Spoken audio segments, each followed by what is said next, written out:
This is Los Angeles, a city of angels, a city of dreams, a city known around the world.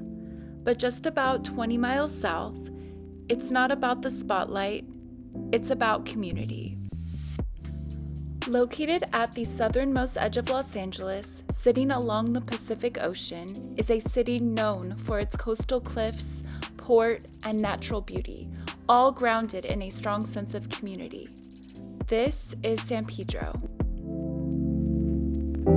San Pedro's identity has been shaped by generations of labor, working class industries, especially longshoremen. Today, it's home to the Port of Los Angeles, the busiest port in the Western Hemisphere and a major gateway for global trade. In the early to mid 20th century, Croatian, Italian, Mexican, and Black Americans immigrated to San Pedro, drawn by the job opportunities at the port. They built strong cultural communities and traditions that still exist today, carried on by families who have remained here for generations. Over time, that strong foundation has grown into a more diverse and layered community.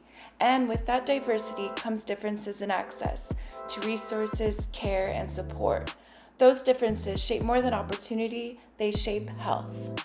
Health begins long before a clinic visit. It often takes shape in childhood, in classrooms and after-school programs, and in the parks and coastline that surround them. These environments influence how health is experienced from an early age.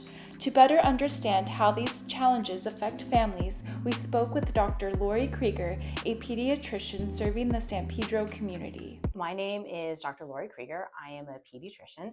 I have been practicing in San Pedro since 2001. There is care that is absolutely accessible in the community of San Pedro. There are pediatricians here, there's urgent cares here, there's hospitals here, vans that go out. You can get care. Affordable is a tough one. Once again, that kind of ties into the complication of the insurances. Not all care is affordable, and that happens. I get phone calls. I can't get this medication. I can't get this EpiPen. I can't pay $300 for this. Why is it so expensive? So yes, I do feel that affordability is an issue. Even in the simple medications that pediatricians prescribe, information has changed a lot. That too, I had one person came in yesterday and said, I'm here today because ChatGPT told me to come into the doctor. So we didn't have as much, readily information as we do now, which in one aspect is amazing, but the information network has changed a lot. My favorite part is being able to be on a kid's journey and do my part in helping this child and this family learn, grow, evolve, develop. But if I can do my part in this community and help families with their kids, then at the end of the day, I know I go home and I've done a good job.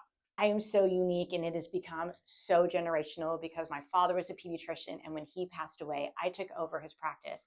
And there are so many families that I see that my dad used to see and I see now.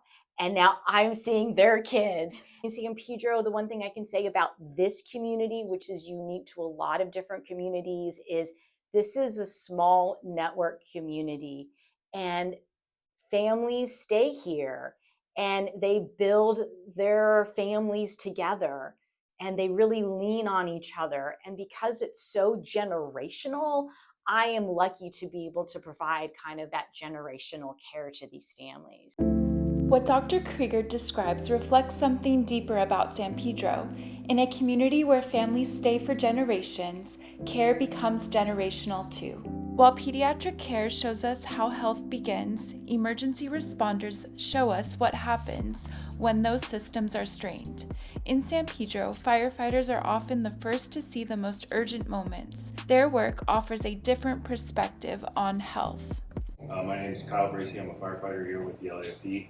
And I'm firefighter Chase Miller. When we get a call, we have to be on the apparatus out the door within 60 seconds. I would say the most Common calls that we respond to in St. Peter are going to be, number one is going to be our medical calls. Diabetic emergencies, hypertension, strokes. Sick elderly people or people that are injured. And then probably after that would be fires. With how diverse it is in St. Pedro, there's people here that are from different generations and backgrounds, and you never know what you're going to get, but we always seem to figure out a way to make it work. Something that I'm proud of serving this area is that it's got a small town type of feel. I think that's kind of a unique thing to think down here in St. Pedro. What firefighters see reflects patterns across the community, but behind every call is a person shaped by their environment, their work, and their life over time. In San Pedro, those realities are deeply tied to the port and the people who keep it running. To understand what that looks like, we turn to someone who has lived it. Born and raised in San Pedro and working as a longshoreman within the very community that shaped him. My name is Andre, and I'm from San Pedro, California. I work at the International Longshore Warehouse Union, ports of Long Beach and Los Angeles, Local 13. The life of a longshoreman can be very challenging.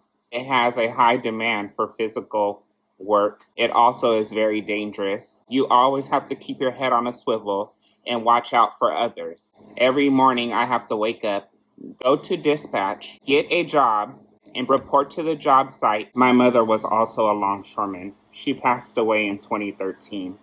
Working down there has been nothing but a blessing with all the legacy that she left behind.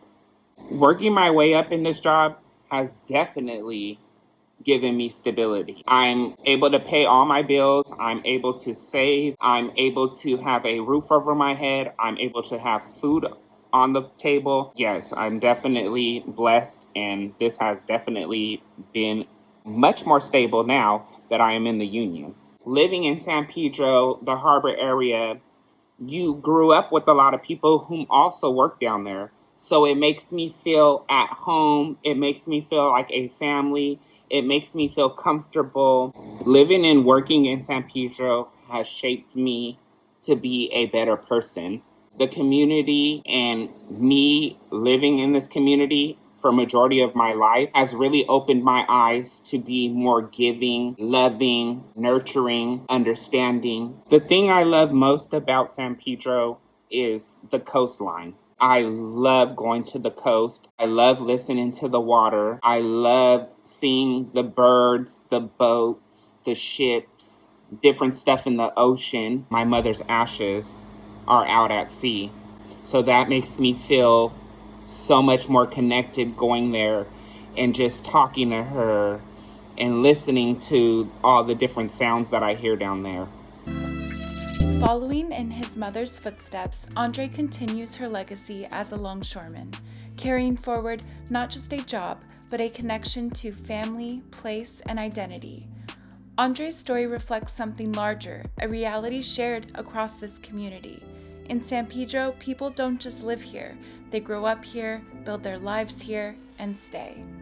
As San Pedro continues to evolve, a new waterfront development is bringing change and even more possibilities. From childhood to adulthood, from prevention to emergency, from work to health and wellness, each perspective reveals part of the story. It's reflected in the lives people build here, day after day, generation after generation. Because in San Pedro, the spotlight has always been on the community.